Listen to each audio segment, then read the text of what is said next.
Yo, what's going on, guys? So, if you really think about it, TV isn't a thing anymore. Like, you'd be hard pressed to find or get an answer like, I was watching TV from your friends or peers or anybody these days. And it makes sense why all, if not most, the media giants and tech companies have decided to go into streaming in some way or another. And so, what I'm going to be looking at today is the recently released Google Chromecast with Google TV. It's small in build, and that's even in comparison to the already small remote. But before we get into that, I'll just remind you to make sure you subscribe, stay tuned for more videos like this. Now let's get right into it. So installation wise, you obviously do get your Chromecast, power adapter, USB-C cord, and the remote. Now of course you also do get other minuscule stuff like the warranty, the manual, and itty bitty pieces of notes. Now the only button you get on the Chromecast isn't even the power button. It's the Bluetooth button, just in case you want to be able to connect to Bluetooth devices within the vicinity. And setting up the Chromecast is fast. As soon as you plug it in, you'll be guided through the setup process with the remote. And initial thoughts about the whole setup process is it's fairly simple to understand and not too complicated. And the best part about it is you can also set it up using your phone instead of the remote. And in my personal opinion, I found that to be a lot more easier and better. Say, for example, if you were to try and put in your email, how much time consuming it would take to having to write it on a remote, whereas typing it on your phone, which is a whole lot faster instead of doing the whole clicks and having to navigate just to click on a letter and navigate again, click on the other letter. It's a whole process with the remote. And after the whole setup process, I really like the fact that you can change the button layout. Now my only gripe with that, and maybe it's not really a gripe, is the fact that the buttons are already uniquely labeled and iconed. Changing a button, for example, the YouTube or Netflix button, will just get a little complicated and conflicting if you assign it to something else, because the button will say Netflix, but your mind will be thinking about, so it just gets a little confused. And really it's nothing bad, it's just more mind games. Which now brings me to the remote, which is tiny. Like really, really tiny. In my personal opinion, I think that a build like this just falls down to personal preference, whether you like it or not. Personally, I don't find it hard to use. I just think it takes some time to assimilate to. But just a heads up, it runs on AAA batteries, but they do come included. Now, the volume controls are on the side, which is a little odd to me because it just makes the finger placement peculiar, because I'm not sure if they intended for you to increase and decrease the volume with the thumb or the index finger. But whichever it is, it just feels a little unnatural. And maybe this is just a little pet peeve or just being somewhat too picky.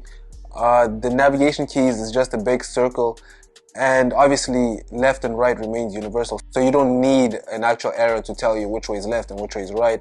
But it just looks a little clunky to me. And going home to the UI, it's not too overwhelming or gimmicky. And one thing I know I hate, and I'm pretty sure a lot of people can relate to this, is trying a whole UI and just being overwhelmed and bombarded by so much information, media, and different stuff, just trying to be all on the same page and same place. And it just gets so complicated, so out of whack, it doesn't even feel enticing anymore. And often that can just work to the detriment of the UI, because it just becomes a little less more inviting, and you just get intimidated by so much information that you don't even understand what's going on because of so much that's just being provided. Now this one too, it's also a little bombardy, so you do get bombarded with some information and media stuff initially. However, it's akin to the Amazon Prime Video if you've ever used the UI.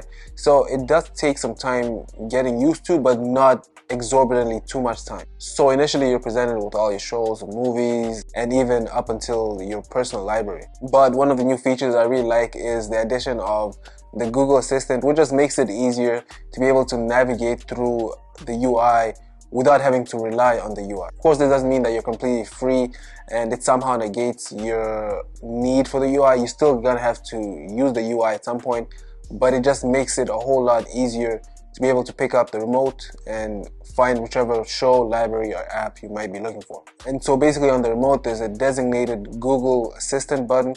So if you hold that, you'll be able to make a search for whatever movie you may be looking for, potentially even an app that you want to reach, or even just a show that you might be wanting to binge for the moment. And just like that, it'll get the job done. Now, my only qualm and issue with it is that for my use, about 8 out of 10 times it did work, and the other couple times it was either glitched out or it didn't register what I said. So you're gonna have to make sure your voice is concise, clear. Now, other than that, the UI is fairly decent, except for the fact that it's sometimes laggy. Now, that doesn't mean it's unusable, but to a certain extent, it is noticeably laggy. Now, most noticeably for me, I noticed that the lag would often occur either right before or after I use voice command. Now, affordably speaking, there's no way you can convince someone to not get this over a Amazon Fire TV Cube or even an Apple TV.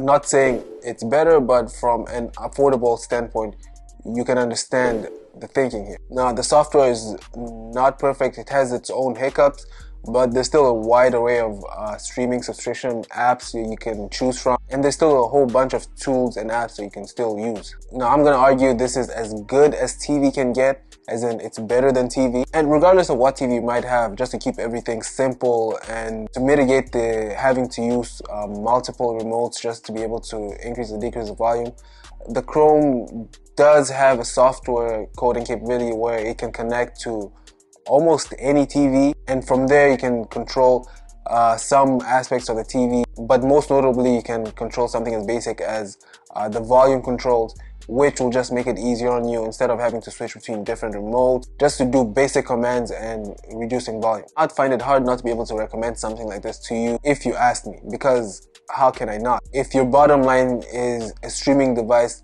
that's good enough and that doesn't have a price that is out there and outlandish, how can I not recommend it to you? Of course, there's some things which I can't overlook that I already mentioned, but if you're someone that's just trying to budget, I doubt you'll be having any of it if I try to recommend you something that's already out of your price range. Personally, I like it, and I'm not sure at the moment if it's going to remain my streaming device for the long run, but it's definitely good enough to keep around, and it's definitely good enough to recommend to friends, family, and you guys as a streaming device. But that's been it for me and my final opinion. Are you gonna get one? Where are you planning on getting one? Let me know. I'm Jadija, and I'm out.